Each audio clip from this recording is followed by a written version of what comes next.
গহপুৰৰ দুই ভাতৃৰ প্ৰশংসনীয় কাম। মাত্ৰ 2 লাখ টকা খৰচ কৰি পেলনীয়া সামগ্ৰী, ভঙা চিঙা লোৰ টুকুৰা আৰু টিনৰ টুকুৰাৰে এমাহৰ ভিতৰতে নিৰ্মাণ কৰিছে এখন এক্সকেভেটৰ।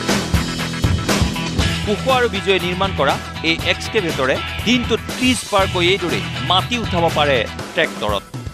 মনতে ভাবিলোঁ জেচিবি এখন বনাওঁ বুলি। জেচিবি সময় এয়া কাবাৰীৰ পৰা বস্তু আনিছোঁ, আনি এটুকুৰকৈ আনি বনাইছোঁ জ্বলাই মাৰি। 20 দিনমান সময় লাগিলে, 2 লাখমান টকা খৰচ হৈছে। আপোনাৰ 2000মান টকা থাকে প্ৰতিদিনে, 1000 টকা তেল খায়। এখন ট্ৰেক্টৰত এনে এক্সকেভেটৰ বনোৱাটো ইমান সহজ কথা নহয়। আমি সকলোৱে দেখি আহিছোঁ যেতিয়া দুইজন ভাই ককাই মিলি পেলাই কৰিছে, সৰুৰ পৰা কষ্ট কৰি আহিছে, বহুতখিনি কষ্ট কৰিছে। গহপুৰ কলাবাৰী কলমৌগুৰিৰ দুই ভাতৃয়ে 9ম শ্ৰেণীলৈকে পঢ়া শুনা কৰি আনৰ গেৰেজত মেকানিক হিচাপে কাম কৰিছিল।